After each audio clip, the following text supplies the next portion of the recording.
Greetings,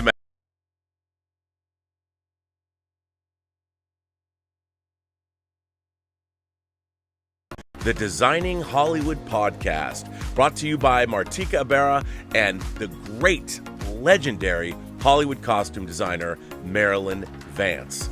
I am afforded the wonderful opportunity of co-hosting the show.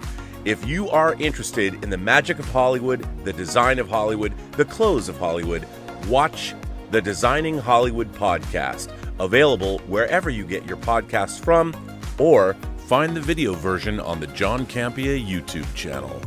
That's right, the Designing Hollywood podcast. Why would you ever want to miss it? Especially if you love the movies. Observations with Robert Burnett.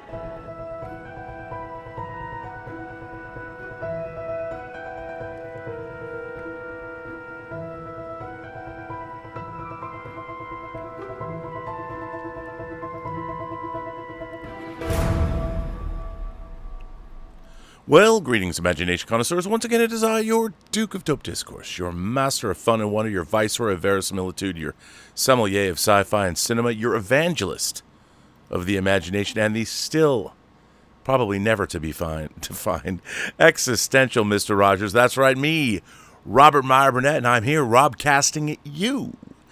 You members of this, the Post-Geek Singularity, you imagination connoisseurs that make up this tremendous community. This is, of course, Robservations, episode number 879. You know, I like the business of Hollywood. I find the business of Hollywood, I've wanted to get into it my whole life. I've been eking out a meager living in it for the last 35 years, doing all kinds of different things. As a matter of fact, literally right before I went on this stream, we had to shift a second unit VFX, not a VFX, a makeup effects shoot from Saturday the 26th to September 1st, I think. And I'm the subject. We're doing a little insert shooting.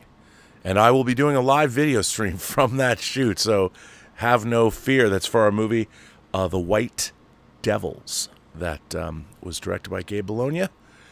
And it was also shot by Massimo Zeri, who shot Tango Shalom. And, of course, Gabe directed Tango Shalom, and I am a producer of The White Devils. So you'll know more about that. Don't try looking it up on the IMDb because you won't find it. But, I like to, my guiding philosophy when it comes to the IMDb is don't put anything on the IMDb until after it's shot. Right? Yeah?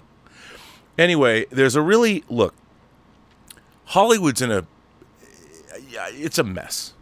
I mean, in terms of money, financing, the debt companies have incurred by acquiring other companies, and you've got a writers and actors strike. It's really funny because the writers and actors all want more residuals, things like that, which means you're expecting Hollywood to be on the up and up when it comes to things like Hollywood accounting.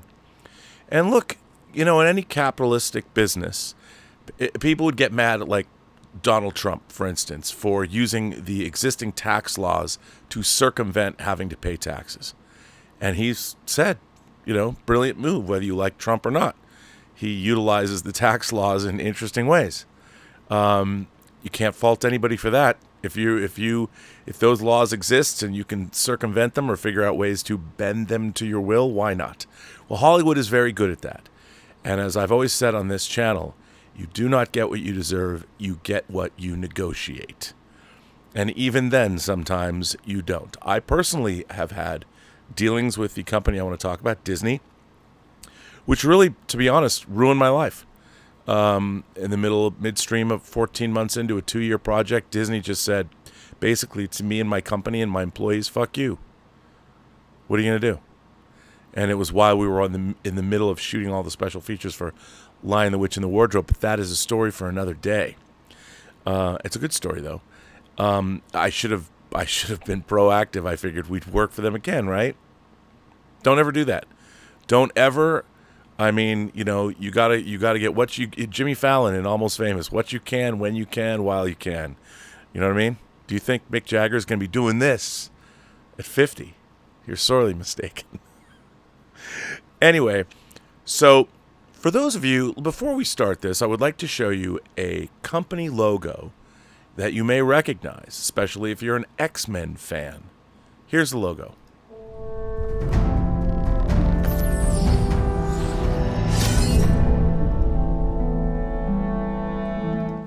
TSG Entertainment. You've seen that on Deadpool. You've seen that on Avatar. You've seen that on Way of Water. You've seen it on various X-Men films, including Apocalypse and Days of Future Past. You've seen it on The Wolverine. You've seen it on Logan. They are a film finance company. So just let me, in the most simplistic way possible, there are companies that finance multiple films. Legendary Pictures is one of them. It was interesting, when I was working on Superman Returns, I was able to meet people like John Jashney and Thomas Tull, who is a very nice guy. And they were one of the big financiers at Warner Brothers. Right now, David Ellison, who is Larry Oracle Ellison's son, started Skydance Entertainment. And Skydance has pretty much been the de facto bank for Paramount for, what, the better part of 2 decades now? Mission Impossible, Star Trek, they finance basically Paramount's slate.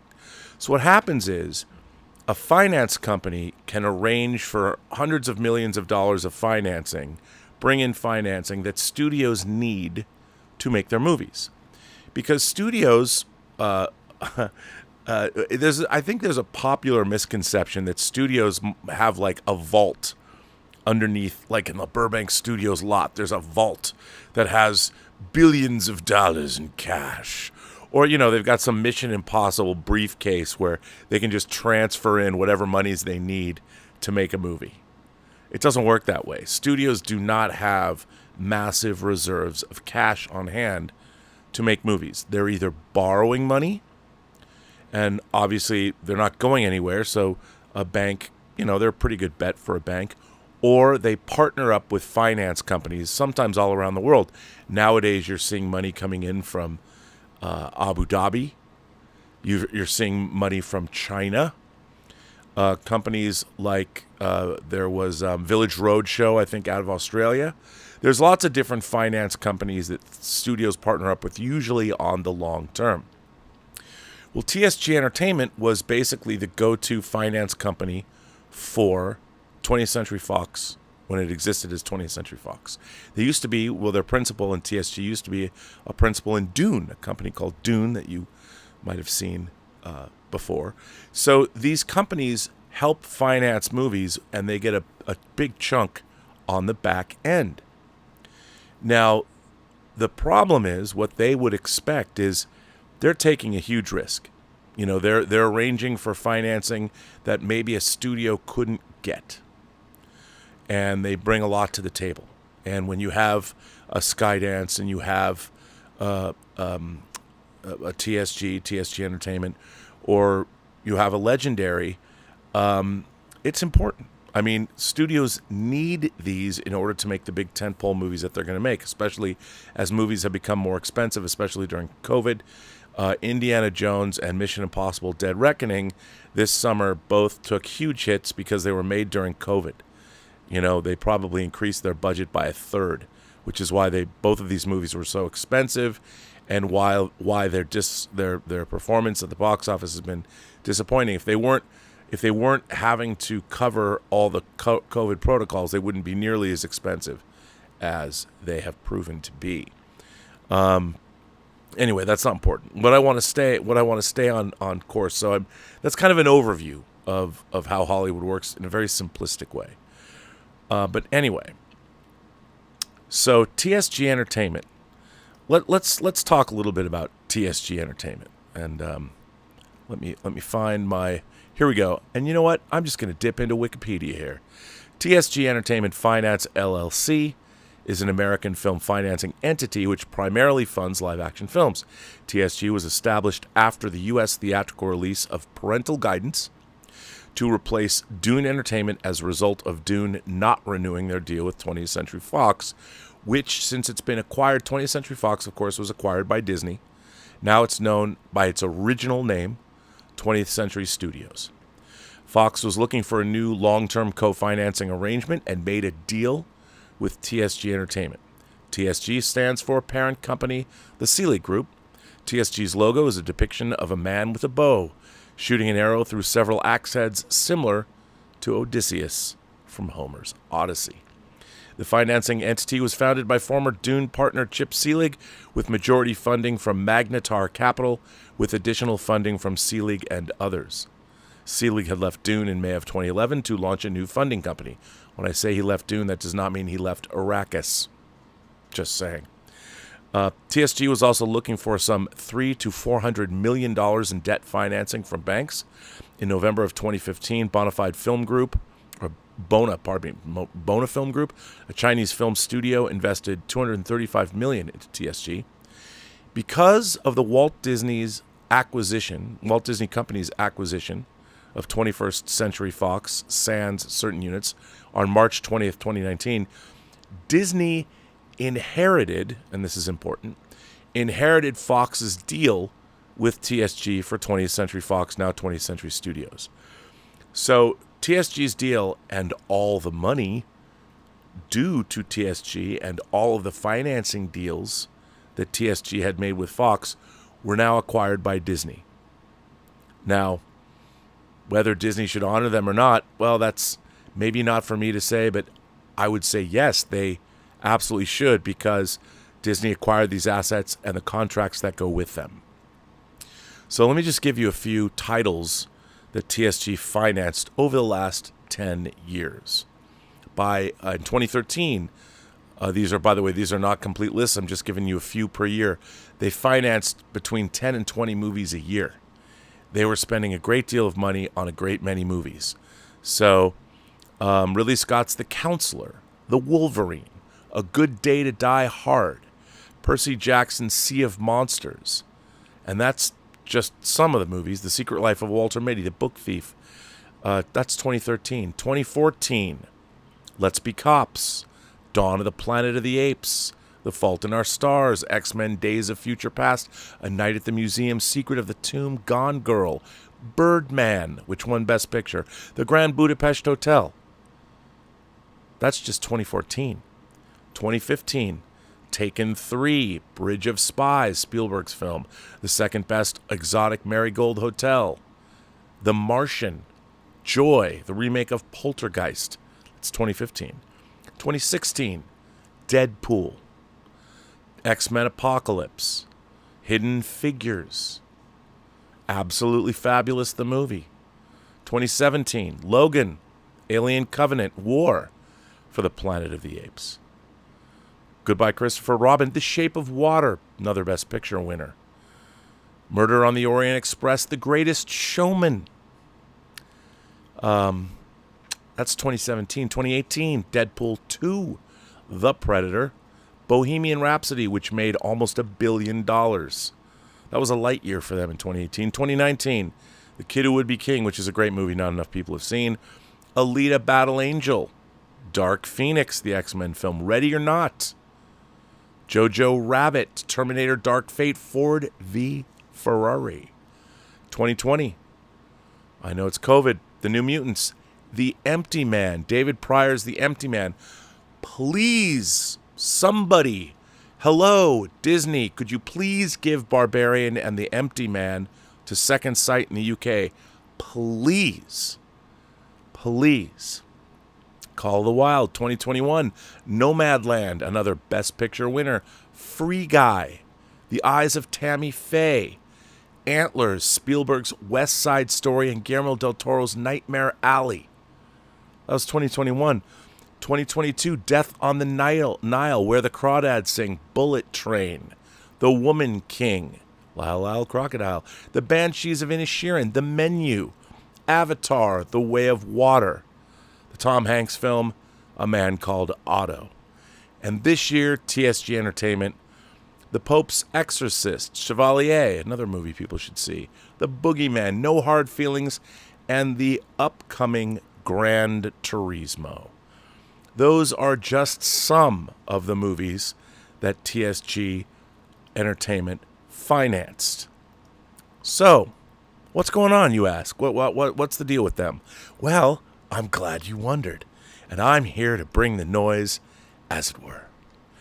So this comes to us from the Hollywood Reporter, and I thought there's a lot of people covering this, but this article is pretty good. Bloomberg covered this too, but I don't have a subscription to Bloomberg. So, hey. Ashley Cullens wrote this on August 15th, 2023. Disney is being accused of hindering a deal between 20th Century Studios and TSG Entertainment Finance in an effort to boost Disney Plus and Hulu subscriptions, stock prices, and executive compensation. In a new lawsuit, TSG Entertainment Finance says an independent audit of 3 films, including Best Picture winner The Shape of Water, revealed it's owed more than $40 million. After all is said and done, this is only on 3 of their movies. After all is said and done, the company suspects the total will be in the hundreds of millions, and the cash shortfall has caused it to take a worse position in its investment in Avatar: The Way of Water. TSG on Tuesday, meaning 2 days ago, sued 20th Century Fox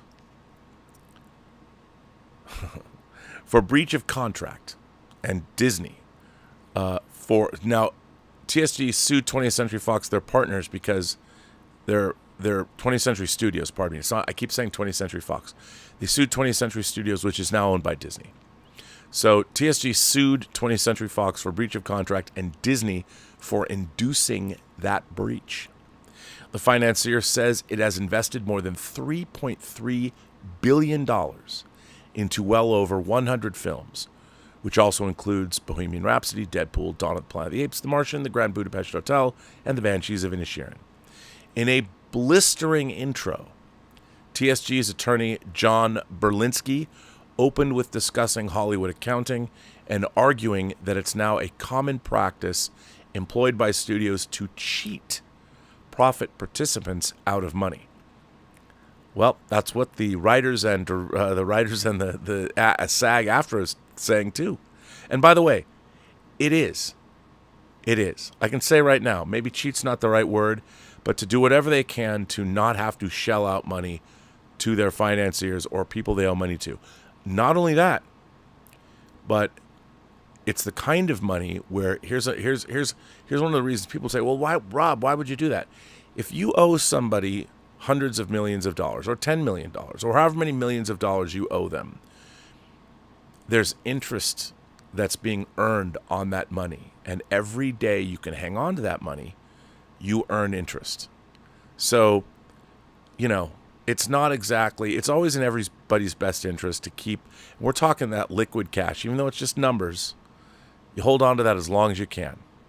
Because when you let go of it, you're not making an interest. What is interest? But, it's passive income that you're generating that isn't costing you anything to earn, except you have to have the money there in the first place to earn it.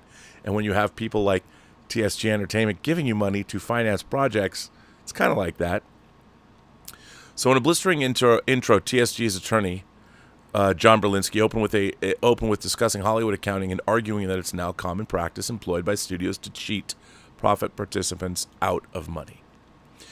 Disney, this is what he's saying, and the executives running it had and continue to have every incentive to do anything and everything they can, including manipulating distribution of the qualifying pictures and preventing TSG from liquidating its interests in certain tranches of qualifying pictures to attempt to boost Disney's share price at the expense of TSG and other profit participants, writes Berlinski in the complaint. Now, tranches are groups of films put together that TSG financed. Berlinski, who led Scarlett Johansson's fight against Disney over her payment on Black Widow after it was given simultaneous release on Disney Plus, and the stars of Bones in their profit participation dispute with Fox, described this as a chilling example of the practice. TSG says, see, just to wit, remember what happened to Scarlett Johansson. She thought when they made Black Widow, she was making a theatrical movie. Now, what's important about that is when an actor makes a deal, or when a director makes a deal, or whomever makes a deal for making a theatrical movie, there are certain incentives or inducements that you're given to sign up. So what happens is, and I'm not saying this is what happened on Black Widow, I'm just using this as a general example. say you're Scarlett Johansson, and they can put in your contract, if the movie opens to $200 million, you will get a bonus, an opening weekend bonus, which could be whatever. And so that's a way you get people to bet on themselves. And if they're part of a big franchise, there's a possibility that could happen, maybe not. But in Scarlett Johansson's case, I'll bet she was given a lesser, like $100 million or some kind of a box office bump. That's part of what she gets. Well, by releasing a film on Disney Plus and in the theaters simultaneously, the odds of her getting that bump are substantially diminished. And by the way, when she signed that contract, there was no Disney Plus to release day and date on. So she signed that contract, and then Disney went ahead and they made a unilateral decision without her say-so that they released it on both platforms. Now, Warner Brothers did the same thing for an entire year. And Legendary, who financed a number of their slate, Warner Brothers slate, like Dune, I don't know if they financed Tenet or not. They might have, because I think they probably did, because Legendary financed Batman and financed Superman Returns and financed a lot of the movies. So they might have financed Suicide Squad as well. So by releasing movies day and date on HBO with the theatrical release, they substantially cut into the profitability of those movies theatrically, which is really bad for people that have put up money. And what was even worse was that Warner Brothers did not consult their financial partners. This is really terrible business. Why anybody was allowed to do this, I don't know. But by the way, these are easily avoidable problems. We all know what you've signed up for. But again, you don't get what you deserve. You get what you negotiate. And the thing is, in the case of these things, it's kind of nebulous because there's new waters to tread that didn't exist 5 or 10 years ago. And trust me, any way they can bend not paying somebody, they will. Bend a rule. TSG says that 20th Century Studios and Disney have tried to use nearly every trick in the Hollywood accounting playbook to short them hundreds of millions of dollars. Their initial revenue participation agreement dates back to December 31st, 2012. Under the deal, which has been amended 9 times, that's as many times as Ferris Bueller was absent from school, amended 9 times since then, according to the complaint, TSG would co-finance the production and marketing costs in exchange for a share of the defined gross receipts. Not net, gross receipts. So the difference between net and gross is first dollar, first dollar in. Net is after everybody's taken their piece and the expenses have been paid. If there's any profit left, that's the net profit. This is gross. So, wow. Now, I don't know if that's gross profit or just the overall gross. Defined gross receipts. Over the years, the money TSG received from its investments decreased dramatically, and the company launched an independent audit to investigate the financial records. And based on what the auditors found in their sample, they estimate that TSG's defined gross receipts were reduced by at least $54.5 million from something interesting, from electronic sell-through distribution. And it was improperly charged $35 million in costs related to Movies Anywhere. So not only did they lost $54.5 million, but they were also charged $35 million for Movies Anywhere. According to the complaint, those auditors sampled 3 films. This is just 3 films.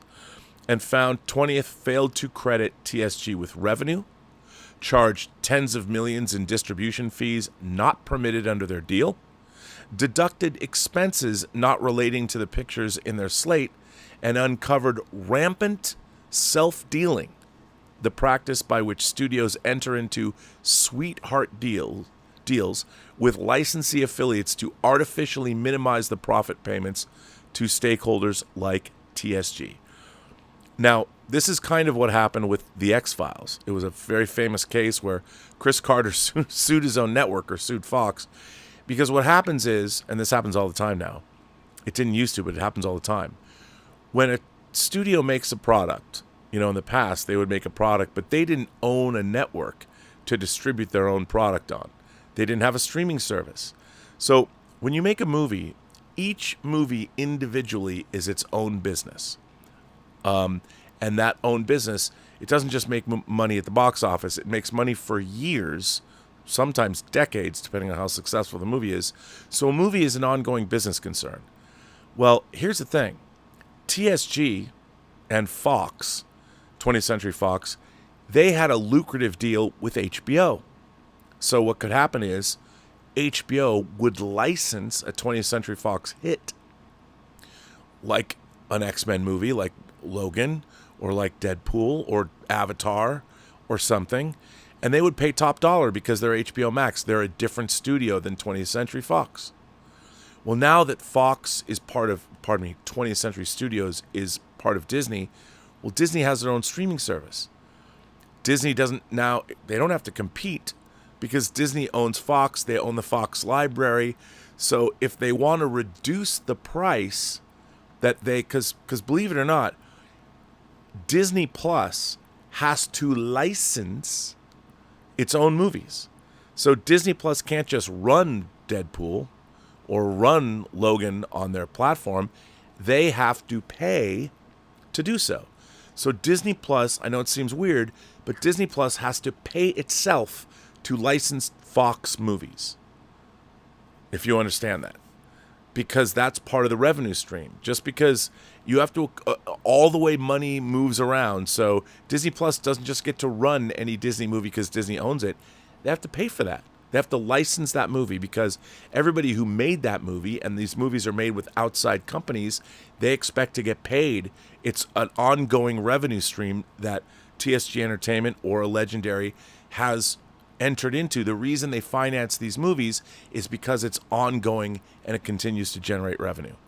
But now, when companies own, like when Fox had FX, they don't pay top dollar for X-Files anymore. They're going to pay as little money as they can because it's their own company.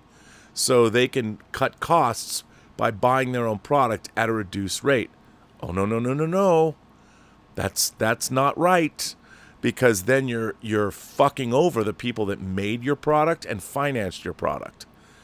Because you should be selling it to somewhere outside. But why would Fox want to sell off the X-Files, which was a tasty little morsel of a show for 9 seasons? Well, now 10 and 11 seasons and 2 movies.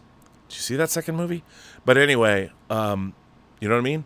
So what's happening is Disney can pay less money to put stuff on Disney Plus, but that isn't what's supposed to happen, and that's not what TSG Entertainment signed up for, if that makes any sense. So for instance, now this is really interesting. So they uncovered rampant self-dealing, that's what it is.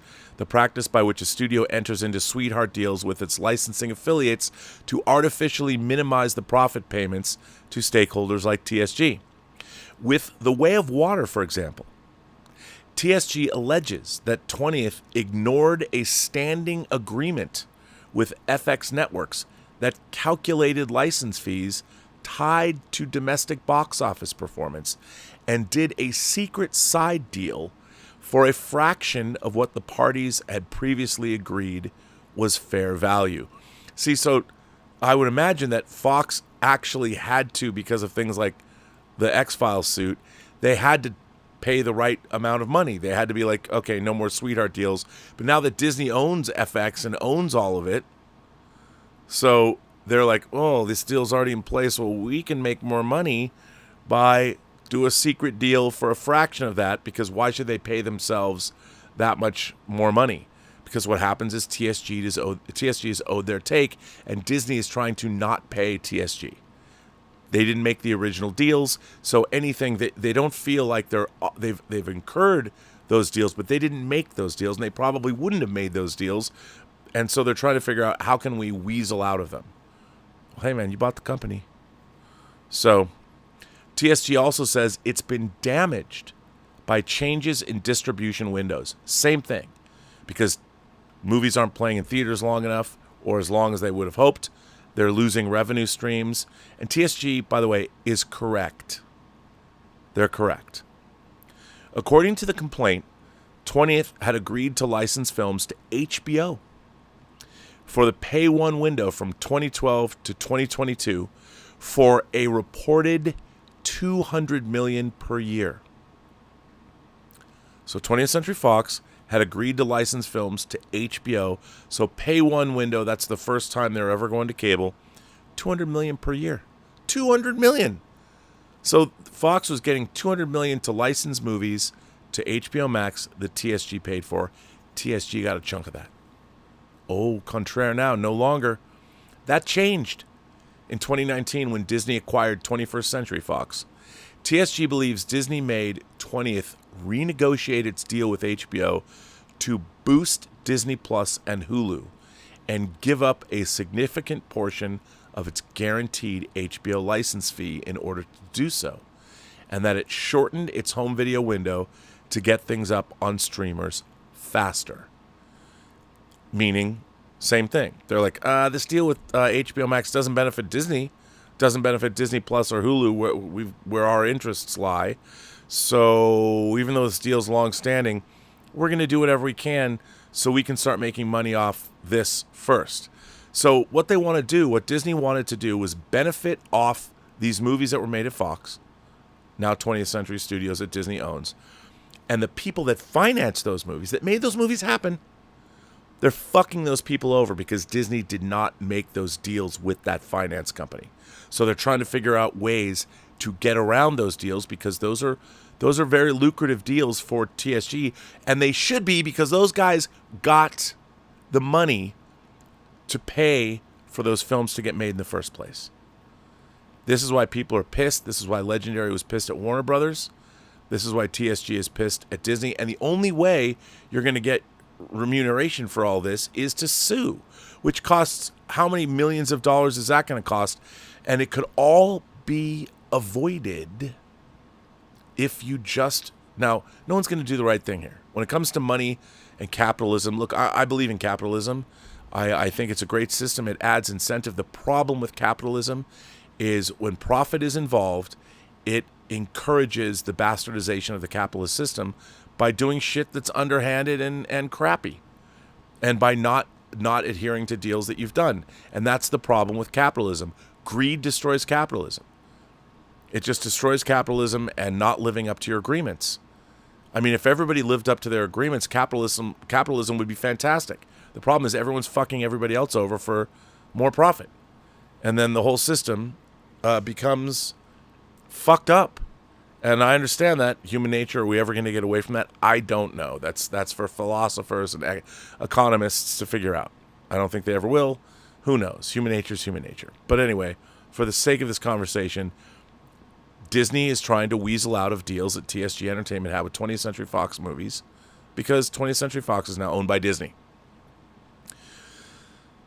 So, and this is kind of interesting. So, on information and belief, these deviations from the traditional windowing of Fox's films, in spite of Fox's express and implied obligations to TSG, were a direct result of Disney interference with the RPA in pursuit of its ultimate goal, to prop up its wholly or majority-owned streaming platforms and the share price of its stock using content from other divisions of the company, writes Berlinski. And by the way, that's exactly what they were doing.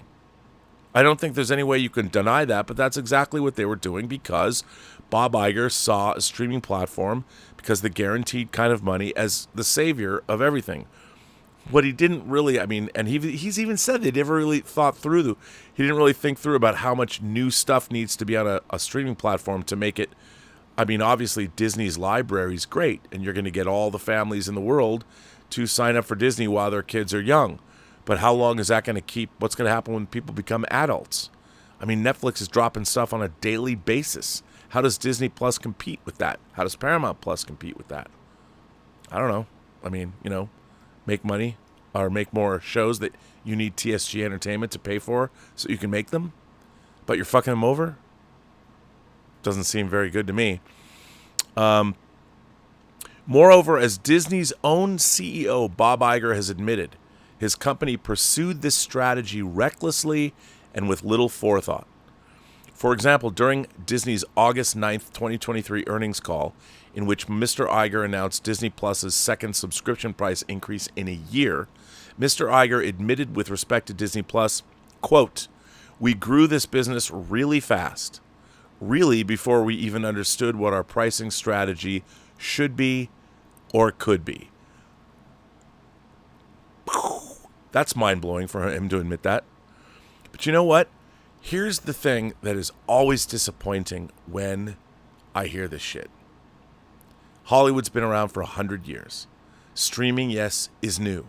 But the models and things that it's based on are not new. And the idea, I can't believe he said, moreover, as Disney's own CEO Bob Iger has admitted, his company pursued the strategy recklessly and with little forethought. Mr. Iger admitted, with respect to Disney Plus, "We grew this business really fast, really before we even understood what our pricing strategy should or could be." Isn't that crazy?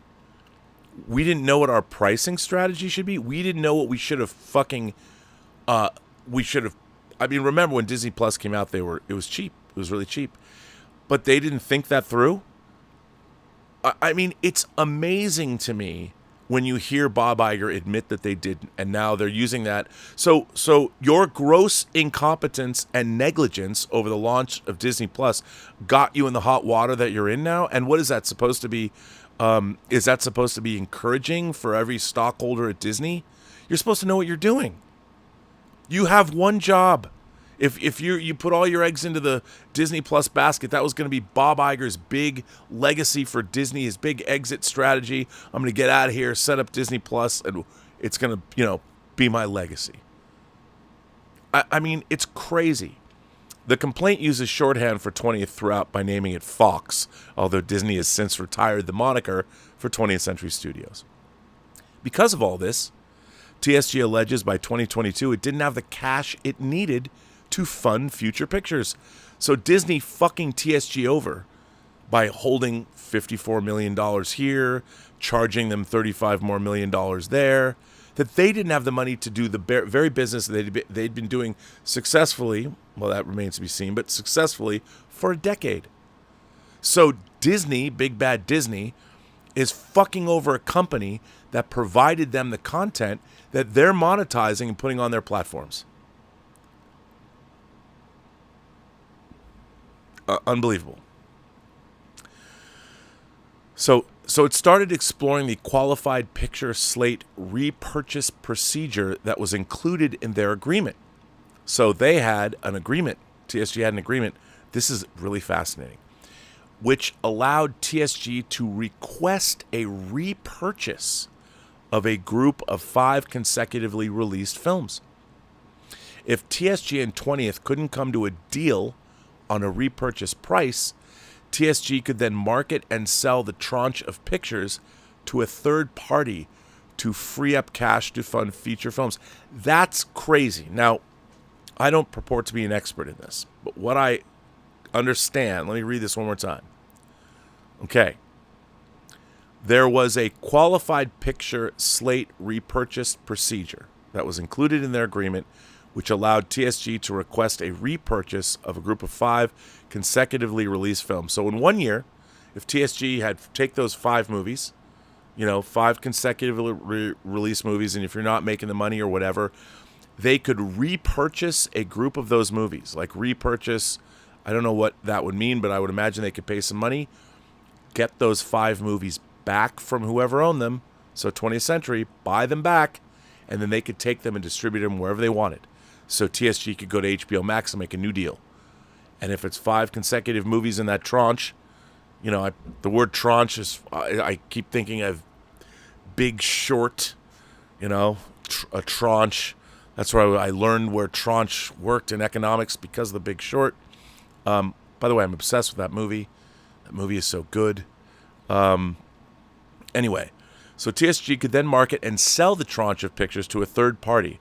Do you think Disney wants to have that happen to movies that they've already acquired?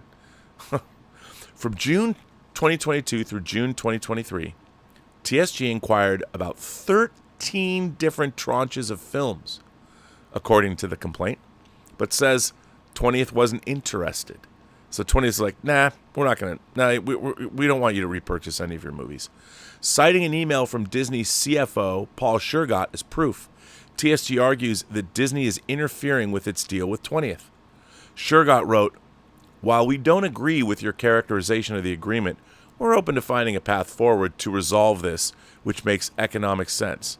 However, as discussed, we are not open to providing an offer on selected non-consecutive tranches that are among the most profitable tranches released to date, as doing so is to counter the agreement and would undercut our ability to recoup TSG additional contributions." Now, imagine, and if I can understand this correctly, let's say one of the tranches that you want to buy, let's, if you go to a certain year, for instance, what if Disney, what if Fox, what if TSG says, we want X-Men Days of Future Past, and we want Logan, and we want the X-Men. What if that was something that, we want to buy this back, so we'll own the X-Men again, or whatever. I don't know the ins and outs of whether they could do that, but you think Disney's going to let them do that now that they have Marvel? No. So whatever, they're not going to let them do that. There's no way they're going to let them do that. And so Disney says no. We and then they're going to be like, because Disney now owns Fox, so they can sit there and go, and they could hold this up in court forever. And they can sit there and go, no, we're not going to. So they're going to fuck with TSG Entertainment for as long as they can. There's no way they're going to start selling off those assets. This is just not going to happen. So Disney, while we don't agree with your characterization of the agreement, of course they don't. Why would they? It's not in their best interest to. They have to fuck them over. I mean, which is, it seems horrible, but that's welcome to Hollywood, which is kind of a bummer. Sorry, I keep floating this from you because I'm just trying to scooch this. There we go. From June 2022 through June 2023, by the way, with no cash on hand, TSG says it had to take this is just amazing. So because Disney's not living up to the deal with 20th for TSG, with no cash on hand, TSG says it had to take an advance from 20th. So they had to now borrow against movies that they'd helped finance. With no cash on hand, TSG says it had to take an advance from 20th to meet its funding obligations on films including Avatar: The Way of Water, which reduces its share of defined gross receipts and triggers a provision that entitles 20th to some of the profits. So TSG, that was financing Avatar: The Way of Water, has to then go and ask for an advance from 20th. And then their position on Avatar that they financed is reduced because they had to borrow money from 20th because 20th wasn't paying them the money they're owed. Unbelievable. Perhaps most egregiously, after TSG informed Fox of its own intent to file this action, Fox and Disney capitalized on Fox's own breaches of the RPA in a bad faith attempt to whitewash their misconduct, writes Berlinski. On August 11th, 2023, Fox sent TSG an email taking the position that because it had previously issued the Fox Picture Advance, that's the FPA, it was entitled to invoke a provision of the RPA that would purportedly allow it to repurchase all released qualifying pictures and extinguish TSG's hundreds of millions of dollars in legal claims. So basically, Fox shenanigans trying to push TSG out entirely on movies they financed. Disney has not yet commented on the suit. So, would you, if you were a financier and had money, would you want to deal with Disney and Fox? I mean, here's the thing. Because it's in everyone's best interest to not spend any money. Keep that money in the bank for as long as possible and make cash. It's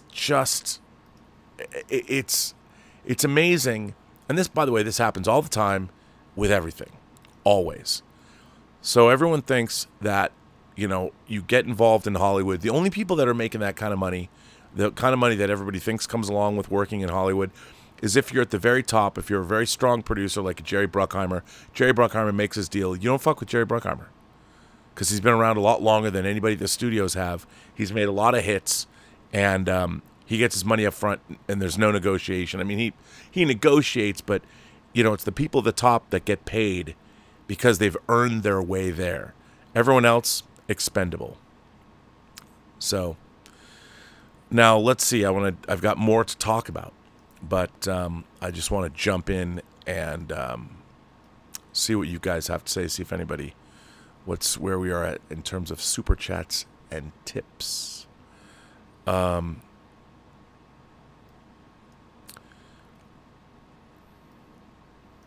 Let's see. Where are we at? Here we go. So, Scott Bartholomew says, I went to see Blue Beetle tonight, and it's badass. I've heard good things about Blue Beetle, and I can't wait to see Blue Beetle, and I hope it's good. I hope it does a lot of business. I'm always hoping that, they don't expect it to. It's not tracking well. Hopefully word of mouth will get people in the theater to see it. I hope so. Jason S. sends in a tip. People ask about tips. The tip function is in the description. Hey, Rob, I was in a position recently checking out one of your exes. Dang, Rob, a cunning linguist gives an amazing performance, and then others want to join in and ruin it with auto-tune. I'm not sure what do you mean, Jason? I was in a position recently checking out one of your exes. Are you saying you're in a position to meaning one of my ex-girlfriends or my ex-wife or something? And a cunning linguist gives an amazing performance, and then others want to join in and ruin it with auto-tune. Well, hey, maybe if there's one thing I can always say that people will say good things about me. I mean, my exes have all kinds of things to say about me, but there's one area where I am quite sure that I will come out on top or on the bottom, however you want to look at it. I don't quite know what you mean here, Jason S., but it's very interesting. I have to go there. 200 Watt Studio says, Rob, Mean Streets 4K Criterion in November, Barnes & Noble Arrow Video 50% off sale through August 31st. Hey, Barnes & Noble, between Arrow and Criterion, always getting great deals there. Yeah, so, Mean Streets is cool that it's coming out in 4K. And, I'm always about, and they'll do a great transfer. But Mean Streets, it's kind of got that grungy, my favorite thing is grungy 70s New York movies. I love that. And the 4K version with HDR and Dolby Vision and stuff, it'll look great. But I'm all about Days of Heaven, bro. Come on. Days of Heaven in 4K? Terrence Malick's second feature in 4K? That shit's going to look amazing in 4K. No, don't get me wrong. I'll buy Mean Streets, of course. But I'm really excited about Days of Heaven. And so should you be. 200 Watt Studio goes on to say, let's say Disney licenses X-Files to show on Disney+. Licensors don't pay residuals. So is this a way for Disney Fox to not pay residuals? Well, remember, it really isn't because, but again, you wind up with the same.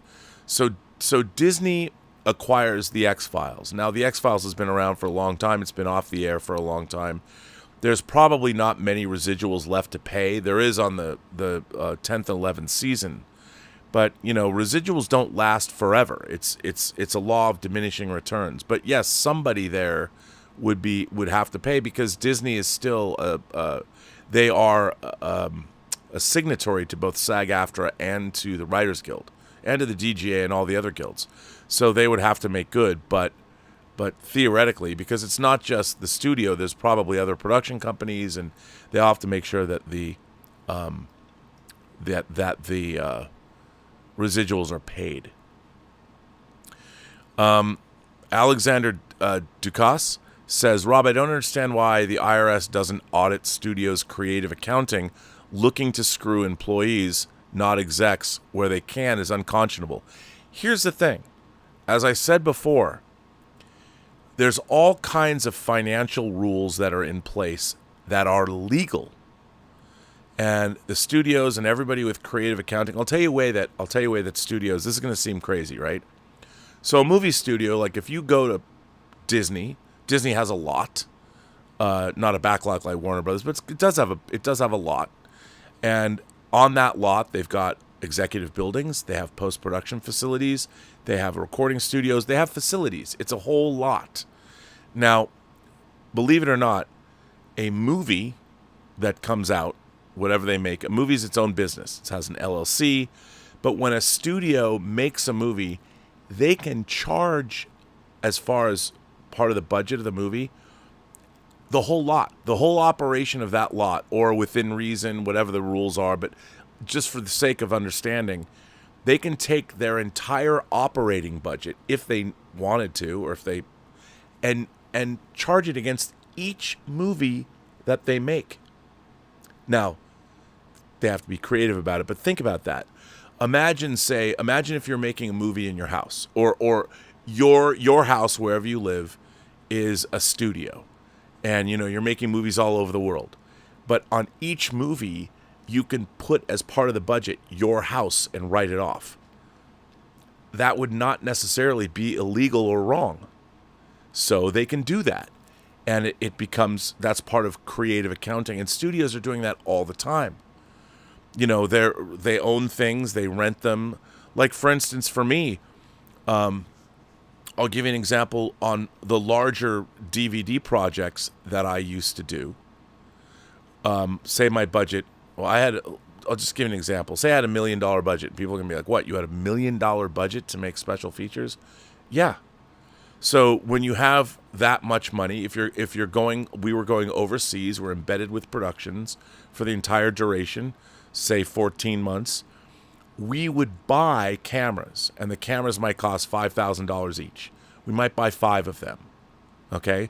So of my budget, I spent $25,000 on cameras. But I would show that those cameras we are now renting back to the production. So I bought cameras that I own, but I'm renting them to the project that we're working on a weekly basis. Now, this isn't illegal. That's what people do. I've bought the cameras, even though I bought the cameras working on us getting money, it doesn't matter. I can then show that I'm renting those cameras back at, say, whatever I want to charge, $1,000 a week for those 5 cameras. So $5,000 a week, and I build that into the budget. I own the cameras, but I'm renting them to myself. Is that illegal? No. You can make it work on paper. And that's what they do. There's all kinds of that kind of stuff going on.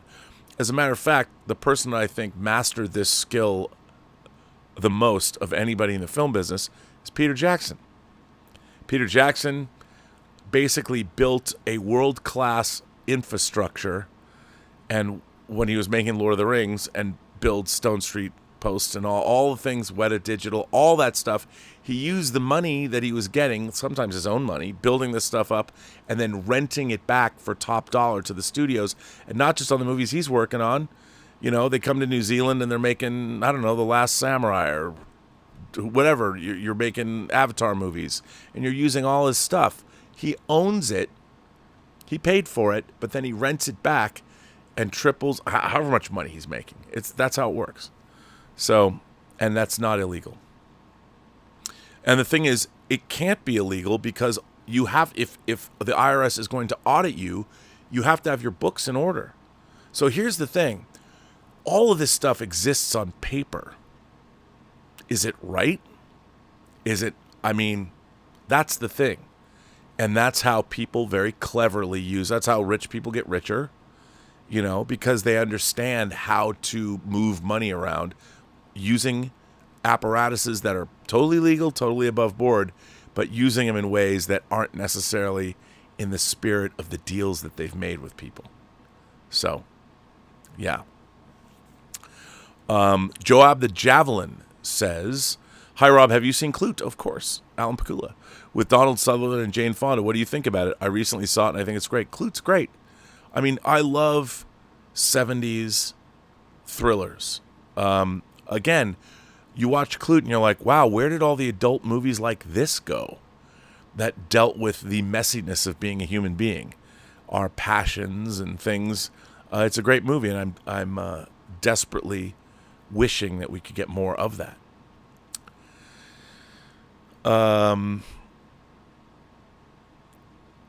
So Alexander Dukas says, no color director's cut Texasville TLPS set Criterion. Why? I mean, it's who knows? You know, maybe they don't want to do that. I don't know. Maybe they don't have the deal to do that.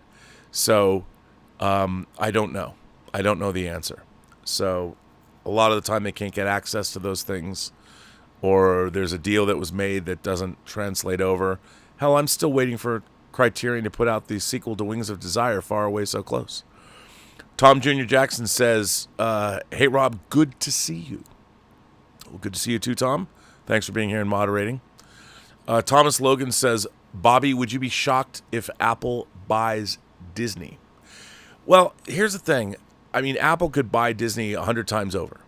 The real question is, how would that serve Apple? They're making some, I have to say, of all the streaming services, while I don't like everything they do, like Invasion, what a bore, but it was certainly well made, and they're making some really quality projects. But does Apple want to run theme parks? I mean, the thing about Apple having their own Apple Plus is that what they make, like Amazon, is driving the sales of their primary product, which is computers and phones and that kind of equipment. I don't see Apple. I mean, I could be wrong. Maybe they do want to buy Disney. I just don't see Apple wanting to deal with cruise lines and theme parks and all of that. I don't see that. I mean, people say Apple should buy Disney. Well, I get it. I mean, they certainly have the money they could, but do they want that headache? Do they want to dip into all those different revenue streams? They don't need to do it. Why would you do it? Why take a great business that you're making tons and tons and tons of money and fuck it up? I don't know. But they could buy it. I mean, I don't know. They could. I don't know why they would. Just because you can do a thing doesn't mean you should do a thing. Some old guy in Hawaii. Well, I hope here's to you and your family. I hope everybody in Hawaii is safe and sound. So, some old guy in Hollywood said, if big business, including film, white-collar criminals got arrested like blue-collar ones and went to prison, Vice just a slap on the slap on the wrist and a fine they can afford, might that curtail bad behavior? Well, you have to understand, all of this bad behavior is done under the auspices of legal. You're in good standing. I mean, it's not in good standing. It's bad faith dealing. And the thing is, when Disney, it happens in every company merger.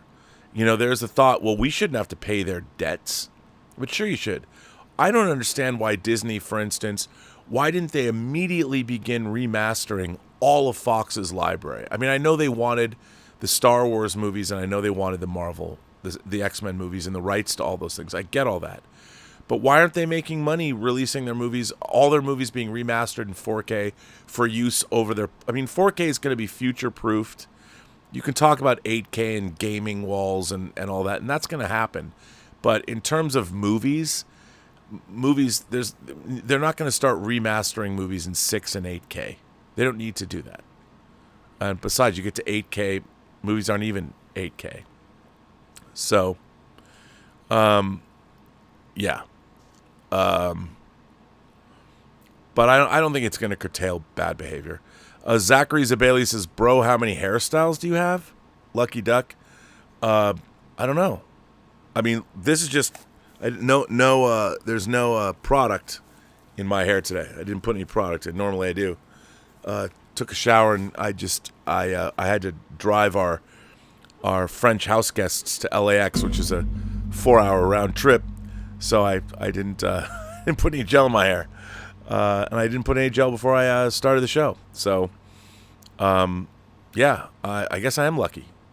It's funny. My hair is never something I've really thought about much, other than getting haircuts and stuff. Because, knock on wood, I've always had a head of hair. I mean, I like it. People keep saying to dye it. I'm like, I'm not going to fucking dye it. I think having this kind of gray hair is cool. I think I would look dumb. So there you go.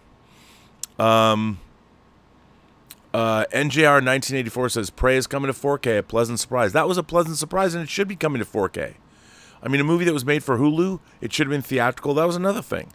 It was stupid to release Hulu on Prey. To release Prey on Hulu. Should put it out. Thank God it's coming out. But it's amazing to me. Where's the French Connection? By the way, when you release it, it better not be edited. And where are all these other movies? Where's Patton in 4K? Where's the entire Fox library? What are they doing with it?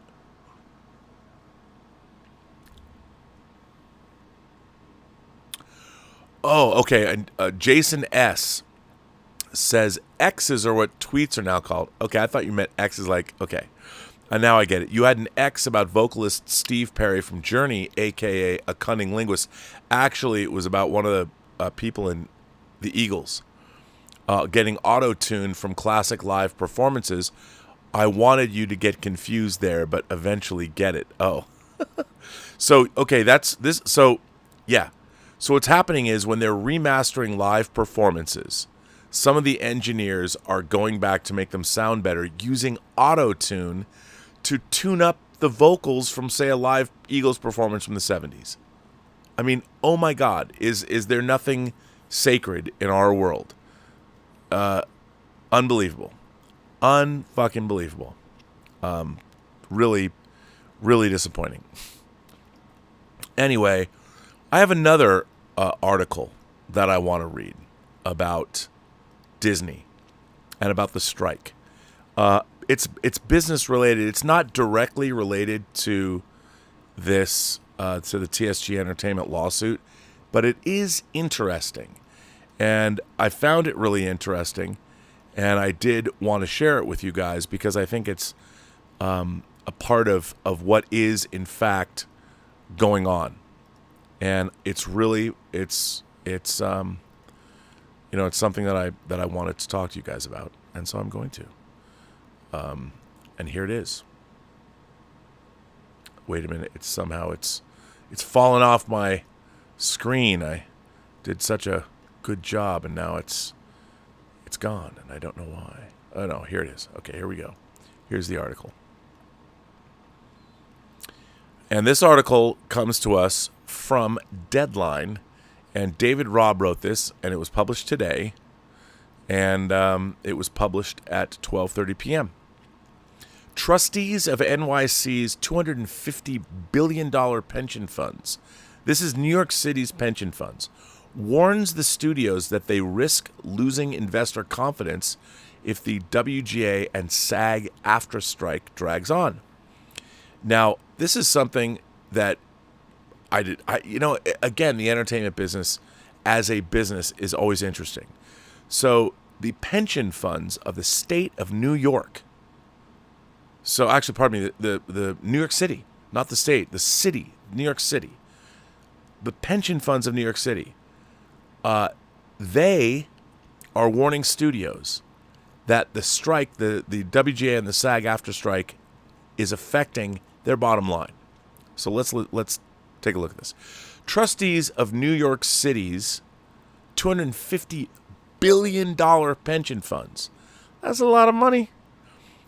When the New York City Pension Fund speaks, you must listen, even more so than E.F. Hutton. Trustees of New York City's $250 billion pension funds have warned Disney, Paramount, and Comcast that they risk losing investor confidence if they allow the Writers Guild and the SAG-AFTRA strikes to drag on much longer. The WGA has been on strike since May 2nd and SAG-AFTRA since July 14th. The letters, signed by New York City Comptroller Brad Lander on behalf of the trustees of the city's 5 pension funds, I love this because it sounds like it's mafioso stuff, urge the companies to end the WGA and SAG-AFTRA strikes promptly in order to ensure the long-term stability of their businesses and their shareholders' investments. Yeesh. In a letter to Disney CEO Bob Iger, Lander noted that the pension funds are substantial, long-term Disney shareholders of the Walt Disney Company with approximately 2.7 million shares valued at $22.2 million. Now, that's not a whole lot. I know it sounds like a lot, but 22.2 million or 229.2 million, but it's not insubstantial. See the letter to Bob Iger here.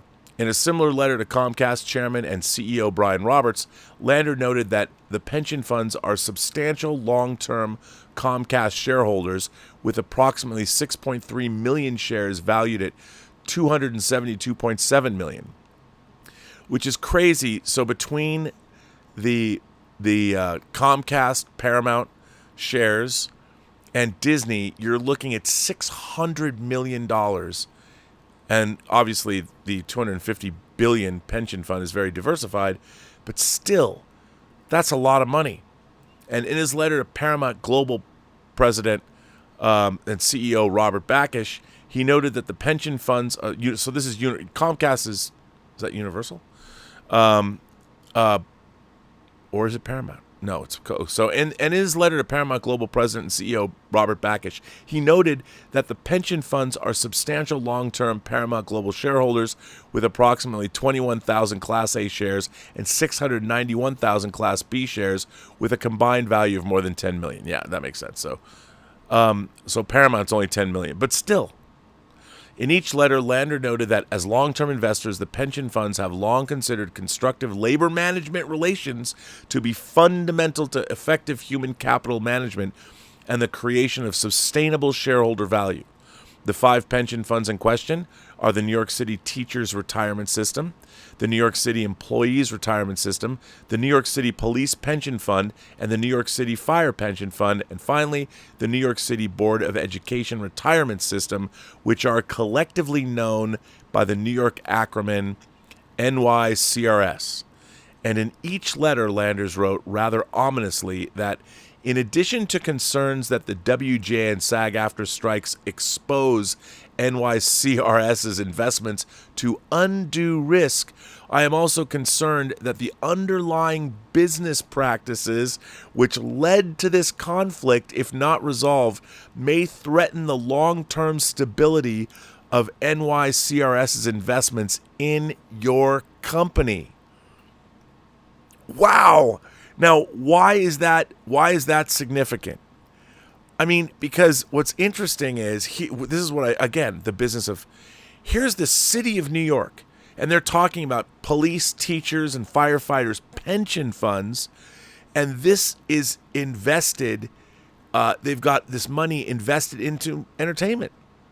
So it's the city of New York, and the teachers of New York and the firefighters of New York now have a vested interest in seeing SAG and AFTRA and the Writers Guild stop the strike.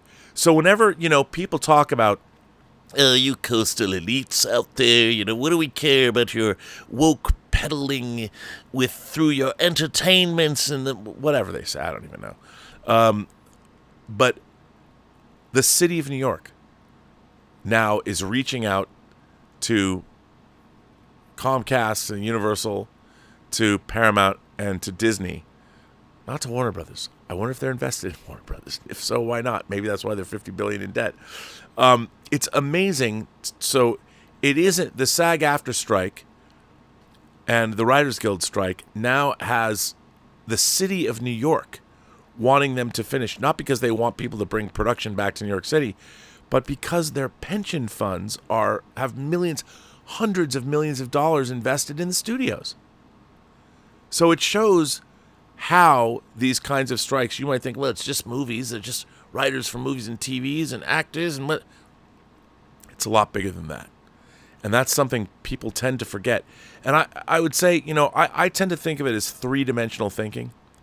And I think so much of what goes on in our culture right now is so one-dimensional thinking, where people do not understand how intertwined the world really is, how the entertainment business can have a real effect on the pensions of a New York City school teacher or a New York City firefighter.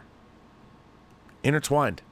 These things are we are all part of the same global ecosystem. And whether it's the environment or whether it's our economic markets, we have to take care of them. And I feel that sometimes we forget about that. So next time you think, well, Rob, do we really need movies? Well, school teachers in New York do. So do firefighters. Now, maybe I'm making more of it than it is, but it's something to remember. It's something to remember. And really what it comes down to is everybody wants to be treated fairly. And everybody wants to get the money that is owed to them or the money they negotiated for. Remember that. You don't get what you deserve. You get what you negotiate. So I thought that was really an interesting thing that was going on. It never occurred to me. Now, the part of the show where I let you take over. I got letters. The first letter I have comes from Desmond, and it's called Industry Payment Schedules and Processes. Hello, Toy Man. That's another thing. Somebody should make me some fan art. What do I look like as the Toy Man? What does that look like? I don't know. But I'll put that up. Hello, Toyman. I hope you and your family are well in your sector of the galaxy. I've not asked a question in a while because there's been very few Robservations of late. Hey, come on now. I've been pretty consistent, at least like 3 a week, I think. I have to say I really like your discussion with Tom Conkle, which I've watched over 10 times. Wow. There was a lot of transferable skills and experiences I found fascinating to learn from you both. Wow, that's very nice of you to say. I'm so glad to hear you say that about that discussion. I thought that was great. I love Tom. He's very smart and really understands the business. Robservations provides a constant professional perspective regardless of your personal opinions, which is very apparent when you conduct interviews with other professionals. There is a sense of unspoken quality to protect your industry guests and peers to make sure they are comfortable as they share their knowledge. I find this behavior very much like a guardian of wisdom and experiences that also has a curiosity to learning and absorbing from your guests. And I thank you for that. Honestly, Desmond, that might be one of the nicest things anyone's ever said to me about this channel. And I'm glad you notice. I love talking to people from the industry. And even if perhaps maybe I'm not a big fan of their work, I will always give them a shake, and I will never allow my personal opinions of their work. I mean, unless we can discuss it and I can ask questions, I love talking to people from the business. And I will always protect them as an interviewer. I'm never going to go after anyone's personal lives. I only want to talk about the work. I make that a point of telling everybody when I do Designing Hollywood, a lot of the costume designers are not comfortable talking on camera. And I assure them we're going to have a good time. And I'm not going to ask them to dish about the actors they work with, because that's really not something I'm interested in. I mean, I'm interested in it, but only for my personal edification, not to share publicly. Desmond says, I have a few questions about your industry and was hoping you could shed some light. Do production staff get paid weekly or monthly like traditional 9-to-5 jobs? You mentioned previously sometimes crew members have to wait on payments for months. How do people in your industry survive month to month with basic living if work payments are so delayed?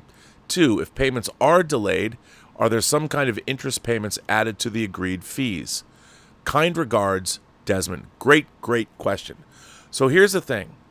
The way people get paid in the entertainment industry depends really what they're doing. So on a production, if you're working on a TV show or a movie, you probably get paid either weekly or bi-weekly, depending on how it's set up. It really depends. And it's pretty great. You'll get direct deposit. However you want to set it up, you get paid. Like for instance, I have a loan out company. So my loan out company is an LLC, and I get paid through my loan out company. So no one ever writes a check to Bobby Burnett. My loan out company gets paid, and then I draw a salary from my loan out company. That's how I pay myself. So part of that is because almost all of my disposable income is somehow related to my business. And even DVDs or Blu-rays or 4Ks, that's research. I'm learning, so you can write part of that off of your taxes. If you have an accountant, it's all legal and above board. However, if I'm producing, say, a DVD special edition, like, for instance, I'll just use this as an example. So I produced the special features for X-Men 2. Dave Parker worked on that with me. the way they would pay you. So I get hired to do the special features for X-Men 2. And since this was a long time ago, I'll tell you how much I got. So our budget for X-Men 2 is $150,000 total. How we got paid was we got paid $75,000 up front in one payment, and then we get $75,000 after we deliver the product. So I don't start work because of that $75,000. I had to go with that money. I have to pay at the time. I was renting an editorial facility. I had to pay the budget. I had to submit a budget. So I'm flying back and forth to Vancouver, of which I have to pay for hotel, food, all that stuff while I'm there. Rental car, all that's part of the budget of the project. And then Dave Parker and I have to pay Dave a weekly salary to edit. And if I pay him weekly or bi-weekly or something. And then what happens is we finish the project. Now, on that, I don't get paid unless there's any profit at the end. And sometimes there might not be. You might run out of money because you want to make a bigger, badder project, so you want it to go longer. But here's the real problem. So I'm an independent contractor. My company was hired by the studio as an independent contractor. To get my final $75,000 payment, it's what's called either net 45 or net 90, which means, and this happens a lot with vendors. So if you're not directly working on a project, if you're not personnel working on, say, a movie, but let's say you're working in post-production, let's say you're a visual effects company, okay? A visual effects company is a vendor. So a visual effects company is doing all this work. You might have 100 people working in a visual effects company. And let's say the studio is giving you $5 million. They'll give you an upfront payment or whatever, but it might take them 90 days to pay you. So you might have a staff of 100 people, and your final payment, which call it $10 million, you have to wait 90 days after you deliver. Before, when you turn in your final invoice, the clock starts ticking. When I worked on X-Men 2, when I delivered the special features, the disc had come out and was in stores, and we hadn't had our final payment yet. It was 107 days it took to get that final payment. And I had to call and ask. That's just the way things are. Why does it work that way? Because studios want to hang on to that money. And when you made a movie using 1,000 different vendors, you're hanging on to that money as much as possible.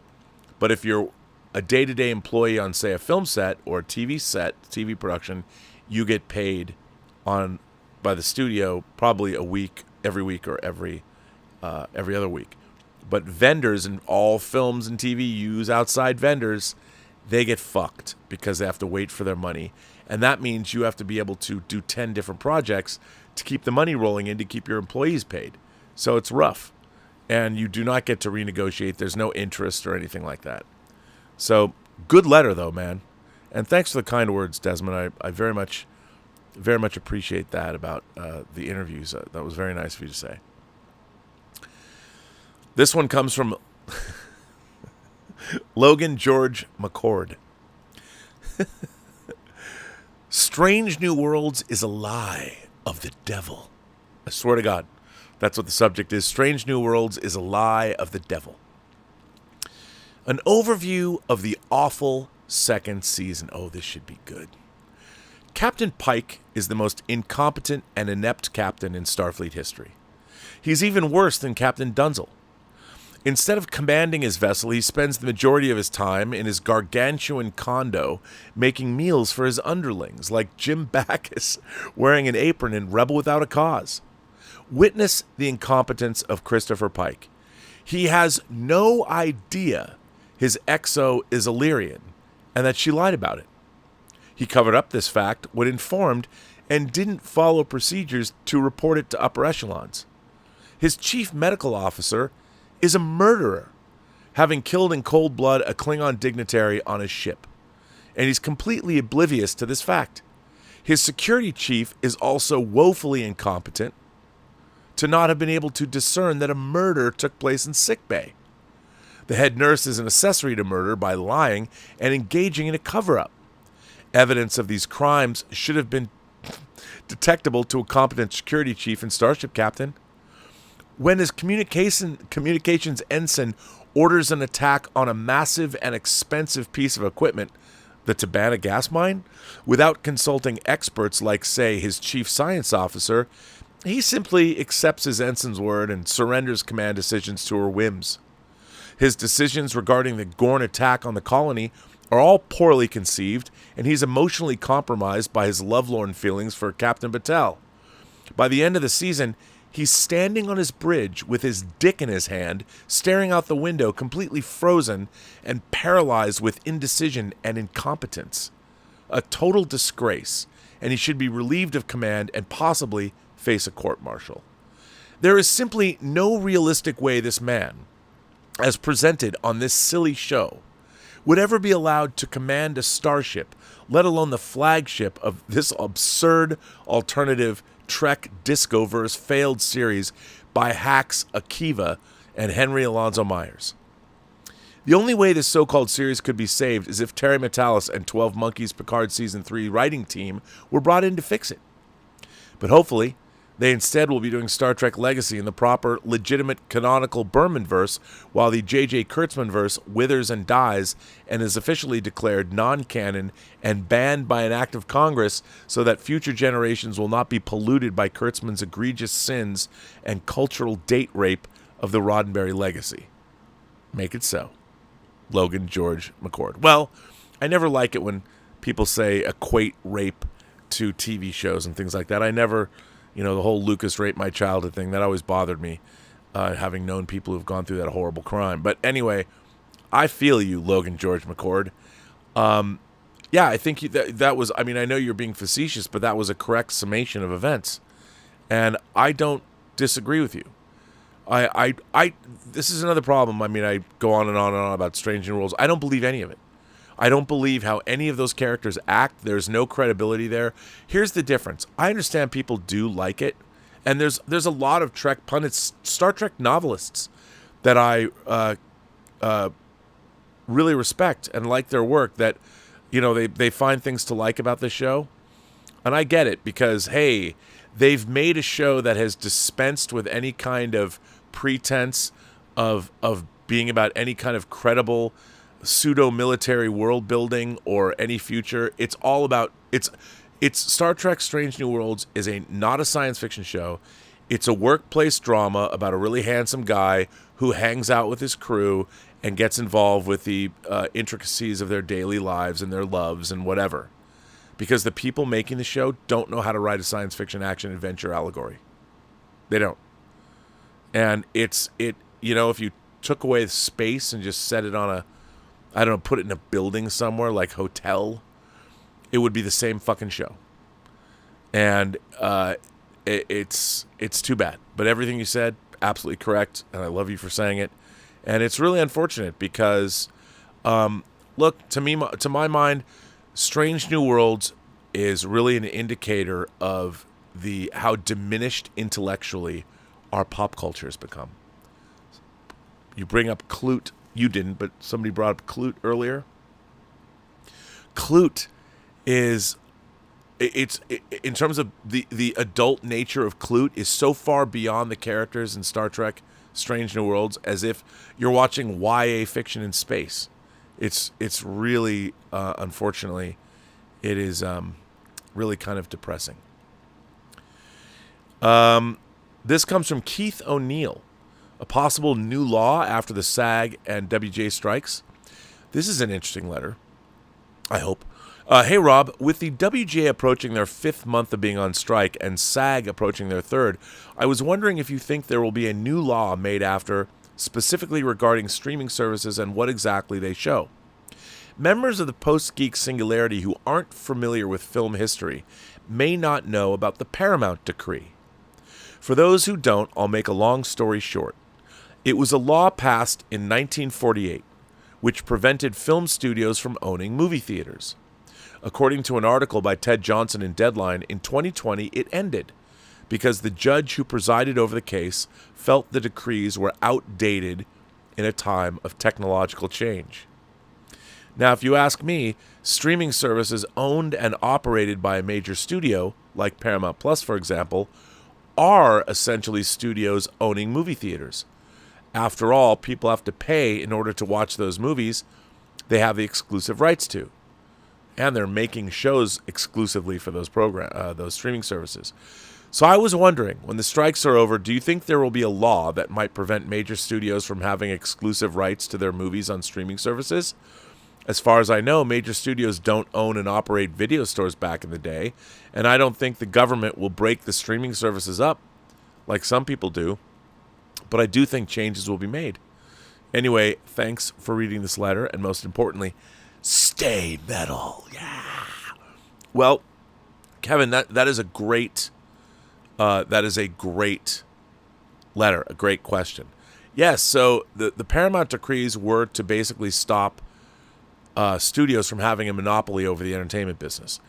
They made a product, and they also were going to control the way that product was distribution, and there'd be no competition. So that's why things like that happened. Now, it's a very good point. With streaming services, it's exactly the same thing, but the streaming services are owned by the studios, and for me, it's a tough thing. Like, I don't have a problem. I don't have a problem with that. I don't have a problem with Disney Plus and the studios making shows for Disney Plus. Now, because what we're seeing is, in the case of, say, Netflix, which isn't a studio, Netflix only exists, but they become one because they're making their own stuff. So Netflix is just like a studio too, but Netflix is still licensing outside material, and everyone's making this big, I did a show on it the other night, about Suits. I heard about Suits today. There's an NPR story about people are watching Suits again. They're still licensing other people's product out, and I would assume that there's a lot of programming that's been made over the last 100 years that people are going to want to see that studios themselves don't own, and they'll end up licensing out stuff. I mean, you can't even get, because of shenanigans pulled and deals and things, that you can't even get like the original Mickey Mouse Club from like the 50s. I'll bet you if they were able to get all the classic episodes of Mickey Mouse Club out on Disney Plus, they'd become some crazy cult hit in colleges. The same way that everybody knows Goo Goo Mock now.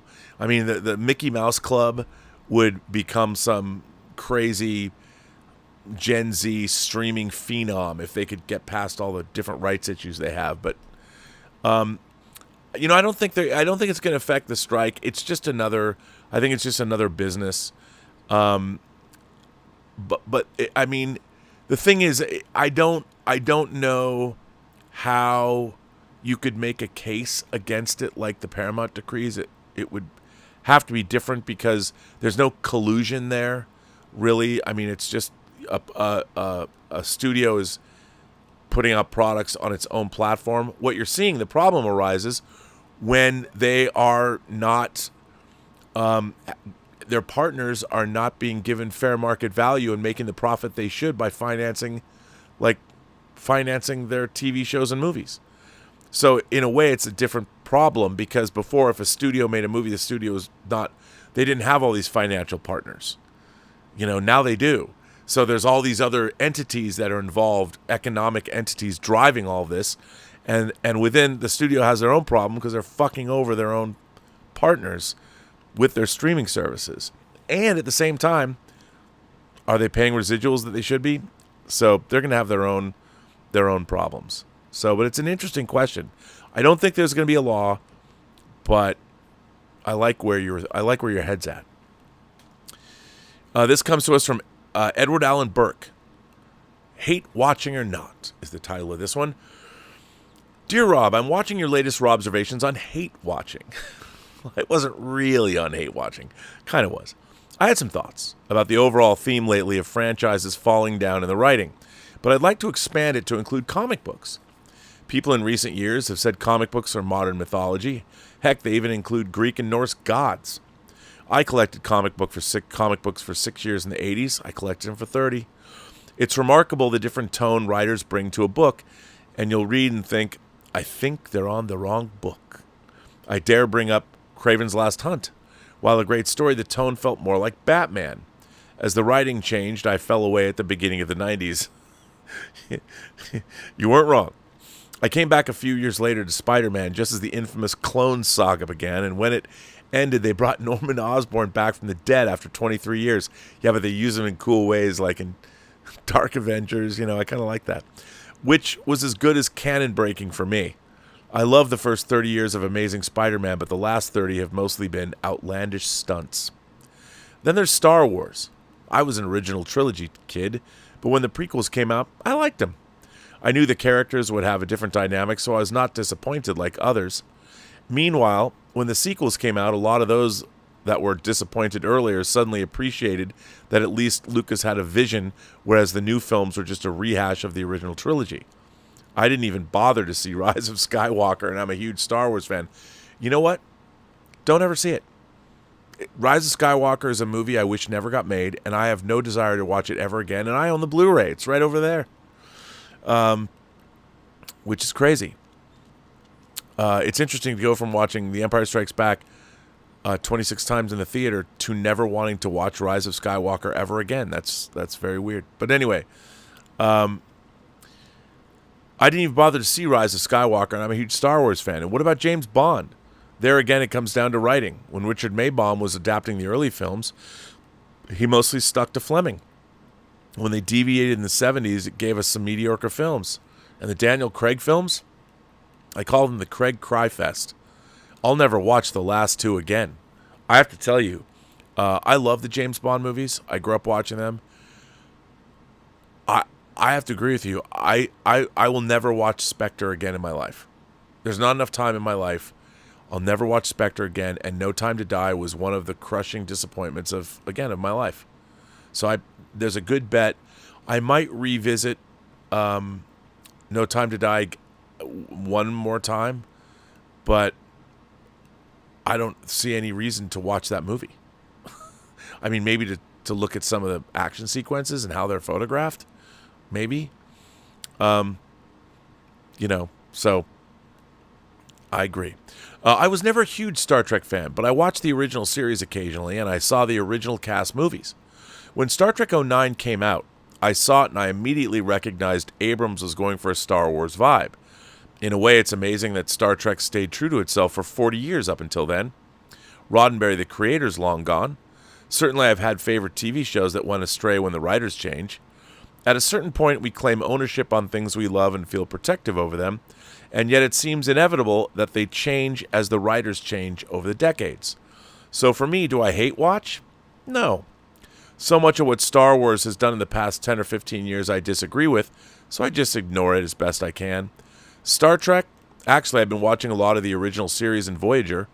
I always appreciate your passion, and you should be dubbed the Star Trek Vanguard.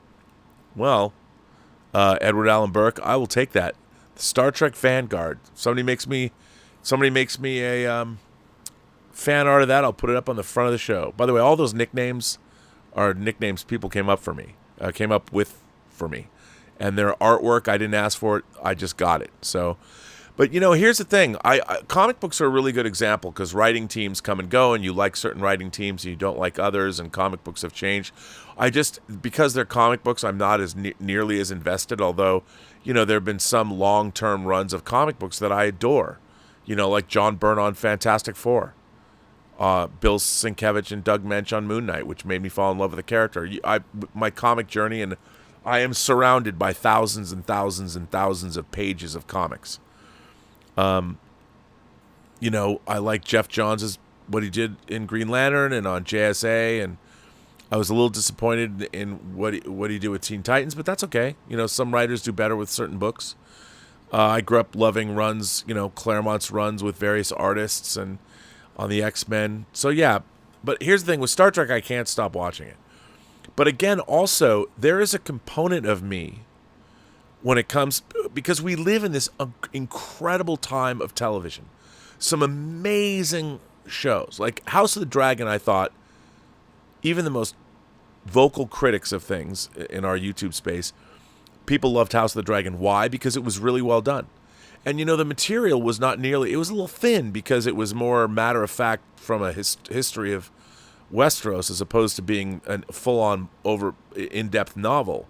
And they did, I thought, a wonderful job. Sure, things might have gone a little fast, but I thought that show was, I mean, there's a fantasy. There's 10 episodes of a show that I'm like, wow, that was a banger. The performances were great. They knew what they were doing. They really got a handle on it. But as our previous letter writer said, when I'm watching Strange New Worlds, I'm like, it's so frustrating on so many levels for me to watch it, because as a science fiction fan, there's nothing for me. As somebody that loves military, I'm a Tom Clancy fanatic.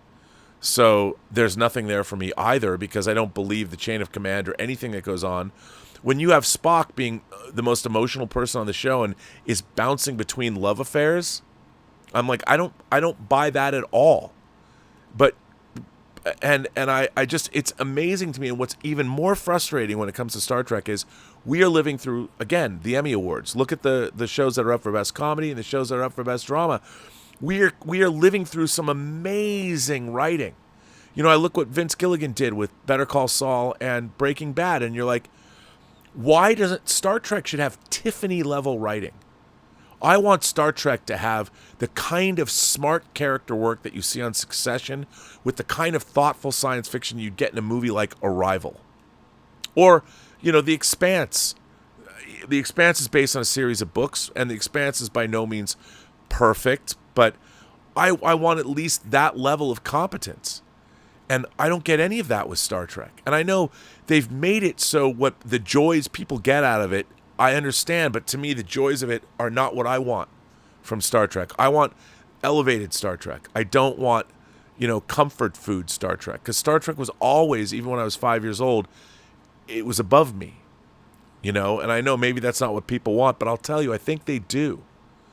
The best episodes of Black Mirror are great science fiction. I want great speculative science fiction that really delve into what does it mean to be a human being. And watching Spock, you know, have a relationship issue with Nurse Chapel, I'm like, are you fucking kidding me? That is generic TV writing, and I can't stand it. And it's gross. And by the way, it diminishes our culture. It really does. A bad Star Trek is diminishing to our culture, because Star Trek used to add to our culture. Now people talk about Star Trek as if they're gossiping around the water cooler about who they saw hook up at the office party Friday night. So-and-so had too many margaritas and they left together. Wonder if her boyfriend knows. Fucking so lame. Anyway, what can I say? This one comes from ES, Star Trek Musical. Done with the greatest of ease. First contact with a world with high barometric pressure and humidity. The atmosphere itself acts as a muffler, and only by hitting the right notes are our heroes able to communicate with the local population. The real action comes when they visit the Enterprise and their voices accidentally start tearing the ship apart. Well, you know what, ES? That is a very cool science fiction premise that is based in science and actually has a great reason why people sing. That would have been a great idea. That is way beyond Henry Alonzo Myers and Akiva Goldsman's ability to understand. They would poo-poo it right away. But I like that idea. As a matter of fact, I kind of love that idea. Well done. Well done. This one comes from, well, let's see who it comes from. Terrell Williams. What if Bruce Lee was still making movies in 2023? Hello, Rob. This was written on August 14th. Hope everyone in your amazing world is still amazing. Well, you know what? Are you all still amazing? I think you are. 2023 marks two 50th anniversaries. One being the tragic, mysterious, and uncanny death of the greatest martial arts philosopher actor of all time, Mr. Bruce Lee. And the second being the theatrical release of Enter the Dragon, which is finally available now on 4K Ultra HD. My copy should be arriving in the mail very soon. Compliments of Amazon. Well, I'm waiting for mine too. I did get my beautiful Arrow box set of all of those Bruce Lee movies. The first time I saw Bruce Lee was on a crossover TV episode of Batman and the Green Hornet. Lee, always highly dynamic as Kato, whipped Robin's ass during the climactic fight scene. Surely he would have beaten up Batman. He would have beaten up Batman too. In the early 80s, a friend of mine was the first person on my street to have a VCR in his home. His father owned all the Bruce Lee films on VHS, for which my teenage friends and I enjoyed watching religiously. His mother also made the best blueberry muffins ever. Yum. We all had kung fu fever. I clearly remember sawing my mother's broom handle in half in my garage so that I could make my own personal nunchucks. Mother was not too happy. If I live to be 100, I will never understand how someone inspirational like Lee, who was in perfect physical and mental health, could simply cease to exist at an early age, especially as his cinematic career was about to explode. Very, very strange. I heard that a movie studio wants to remake Enter the Dragon, thus slightly changing the story. I hope that's not true, for that would be considered cinematic blasphemy. Why mess with a true martial arts classic? Plus, whom on God's green earth could replace Bruce Lee? Speaking of the original, I always wondered why actors Chuck Norris or Robert Conrad weren't chosen to play the Roper character instead of John Saxon. Just a thought. That's pretty true, although I do love John Saxon. But you're right. My question is, what if Bruce Lee had lived to see his 83rd birthday, which is this November 27th? How successful would his global film career have been, do you think? It would have been refreshing to see Lee cast as Mr. Sulu in the original Star Trek, or as Jedi Master Zen Kenobi in Star Wars, or appear as John Shaft's partner in a Shaft sequel starring Richard Roundtree and Bernadette Stanis, Thelma from Good Times. Man, I would love to have seen Richard Roundtree and Bruce Lee in a Shaft movie. It was a travesty of how he was treated in Hollywood, getting paid less than his co-star Van Williams and getting sadistically erased from the Kung Fu series, which he created. But at the end of the day, Bruce Lee triumphed by becoming a world phenomenon, the ultimate superhero whom we will never forget. Thanks for reading my letter. And Rob, be water, my friend. What a great letter. Thanks, Terrell. I appreciate you writing in. You know, it's a good question. I've always loved mulling over what could have been. I mean, I think you're right. I think Bruce Lee would have gone on to become a cultural icon. I mean, obviously, you know, he was still dealing with, especially in the 60s, you know, we're only 30 years away from World War II, and he had to deal with that kind of thing, and prejudice still existed. And, you know, he fought against it. And it's like, and I'm sure what he meant to a lot of Asian Americans and Asians around the world, seeing somebody like Bruce Lee on movie screens and the way he held himself and the way he was. And, you know, it's interesting. Like, when I watched Once Upon a Time in America for the first time, at first, I mean, I get what Tarantino was. He was going for kind of deconstruction on many different levels. But I kind of thought he did Bruce Lee a little dirty. I get it, taking down taking down the man, the myth, the legend of Peg. But I think Bruce Lee would have been much like Jet Li or somebody like that, you know, and would have gone on or you know had a film career. He probably could have done what Jackie Chan did and become a great deft comedian, in addition to being a kick-ass action star. I don't know. It's really interesting. Yeah. So, yeah, I don't know. That's an interesting thing. I think he would have gone on and had a great career. I really do. Let's see where we're at in terms of... Let me go look and see.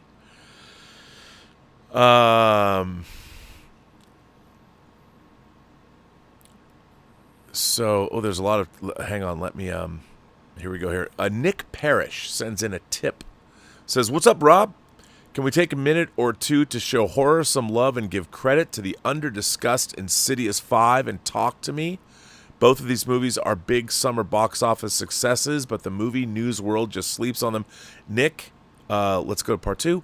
I point out these two specifically because one movie broke franchise box office records as the 5th film in a 13-year-old low-budget horror film franchise, and the other is an A24 movie that had a low-budget marketing campaign and production budget. And by the way, I haven't seen it yet. I also want to give a shout-out to Cobweb, that everyone, all my horror friends, this is surprising to me, are really loving. They loved Cobweb. They're like, don't sleep on that. Steve Barton said that. My buddy Dave Parker said that. Everyone's talking about Cobweb. Even Roy Lee, is one of the producers, said, well, we wanted to do some reshoots, but I'm telling you, Cobweb, people are saying good things about it, and I haven't seen it yet, but I really want to see Cobweb. But I think you're absolutely right. Here's the problem in the world of Barbenheimer. People forget. By the way, you know what I really want to see? They've released Old Boy. Yes, the original Old Boy. And it's I love Old Boy, the original, not the Spike Lee remake, which is fine, but I love the original. It's in theaters now. So check that out. So Insidious: The Red Door has made $185 million worldwide, which is insane. And Insidious was James Wan's return to form when he did the first one for like $1 million or something like that. And this is, of course, directed by one of the stars, our own Night Owl, and the star of Little Children, our man Patrick. He was. This is a great result. Again, if a studio made 10 of these movies, and they all cost, if you made 10 movies that cost, $120 million total, and they each grossed $185 million worldwide, that's a great business model. So congratulations to that. Now let me see if we're down to, and where's Talk to Me? I'm looking at Talk to Me. Where's Talk to Me?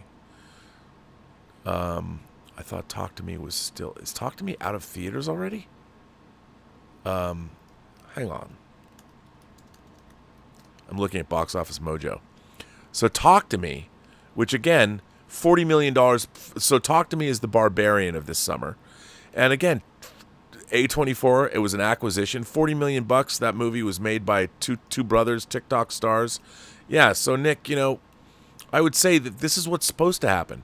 Horror is always reliable if it's good. Good horror is always reliable. You can always get good audiences for horror. And it's great that, Insidious 5, the 5th film in a franchise, I would love to know, like, James Wan has got to be one of the most successful people in Hollywood.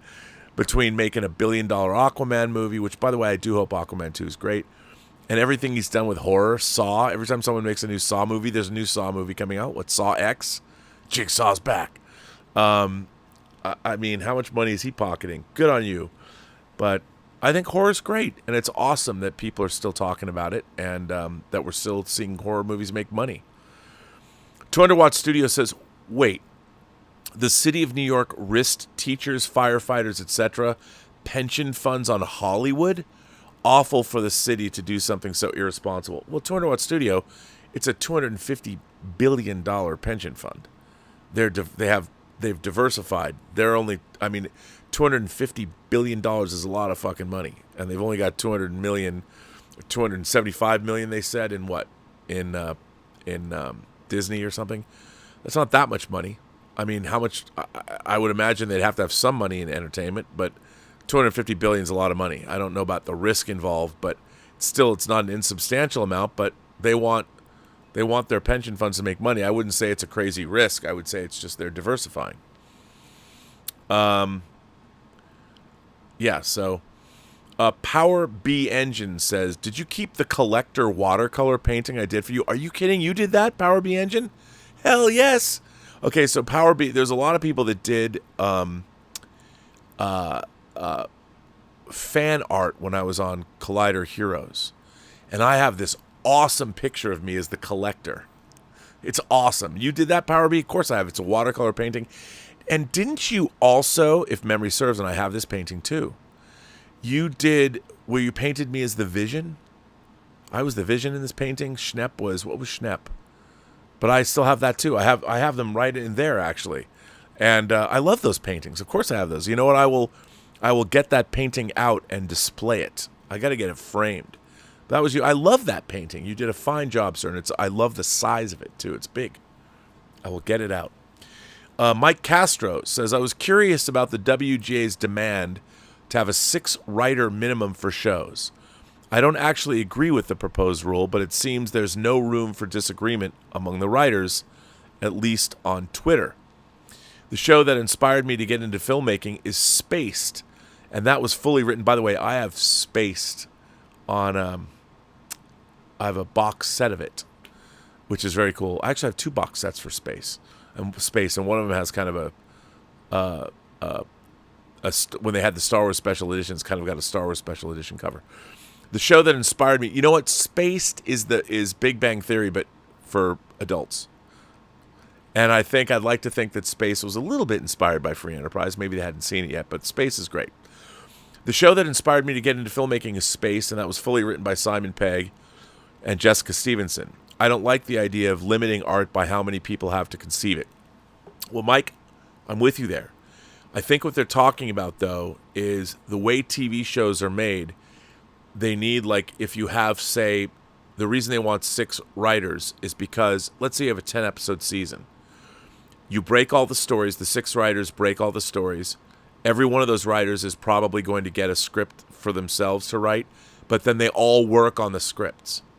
And you need that many different ideas to make the show vibrant and good, I would think. And it's different than, say, like, I understand that Simon Pegg was writing just with his partner, and the BBC is a little bit different. But I can see why they want that, because what ends up happening is there's just too much work involved. And you're writing a show, you're supposed to oversee it, you're supposed to go to set and watch your shows being filmed. A six-person writing room is what they need to effectively do the best work they can do. That's the way I can put it. Because American TV shows, I mean, unless you're J. Michael Straczynski on Babylon 5 and you just bring in your friends to do, like, Neil Gaiman or Harlan Ellison will write the occasional episode, or you're Aaron Sorkin and you write basically the first 4 seasons of The West Wing by yourself with able assists from your writers, mostly a writing staff works pretty well together. And I would argue that, not to bring up Terry Matalas again, but why not? Because he did a great job.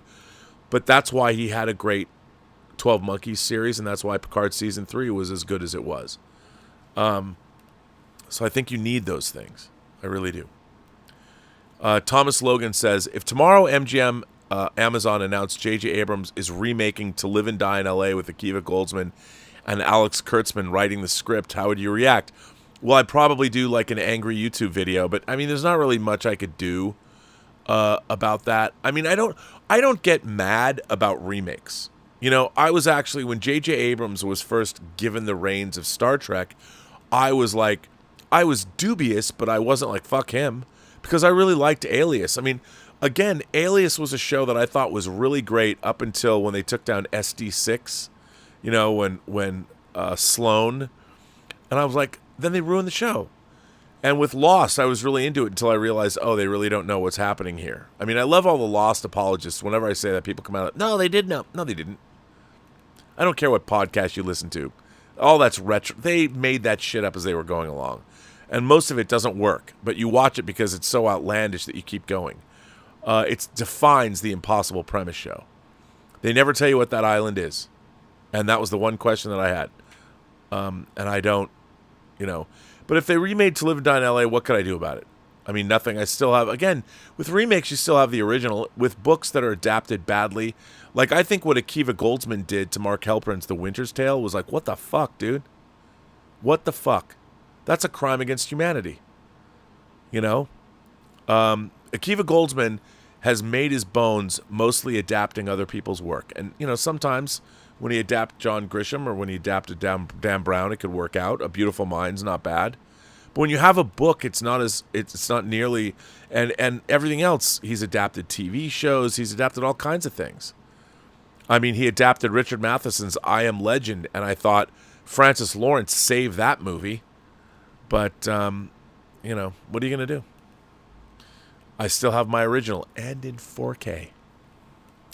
Oh, Mike Castro says he's got more to it, 3 of 3, I'm sorry. Mike says it said 2 of 2, but then you added 3 of 3.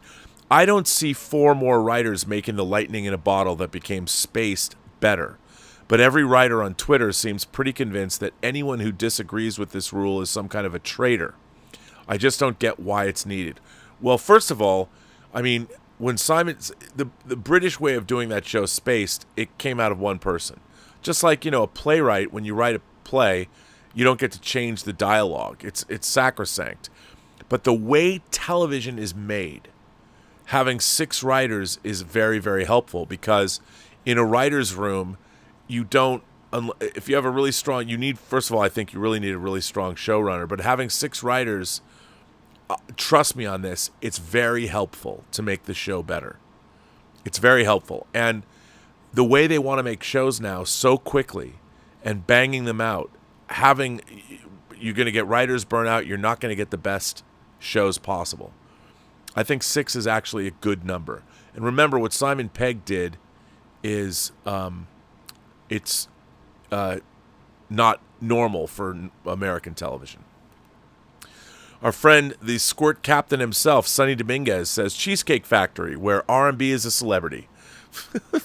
Fun talking to your friend today. Sonny Dominguez ran into Jeff Goldsmith, who, by the way, he has a screenwriting podcast that's excellent. He used to publish a screenwriting magazine.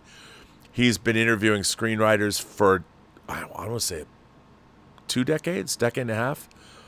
I wanted to ask if he had any fun stories, but he was with his kids. Last night, I saw a double feature of Enter the Dragon and Old Boy.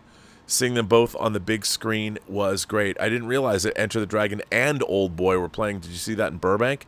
That would be amazing. Kelvin Wellborn is here and says, talk to me 4K available October 2023 from Umbrella. There's 2 awesome Talk to Me special editions coming out. There's the Umbrella version, and then there's the A24 version, and they come with full-size versions of the hands. I got to get that. Umbrella's killing it, man. Although I have to say I was going to buy their Possession disc, and I got to go with Second Sight. But I'm going to get their Dune. But yeah, that Talk to Me is amazing, which is fantastic, Kelvin. You got it. I know you're going to buy it. You know you're going to buy it. I know you're going to buy it, and you know you're going to buy it. Listen, on that note, I'm going to bring this episode of Robservations to a close.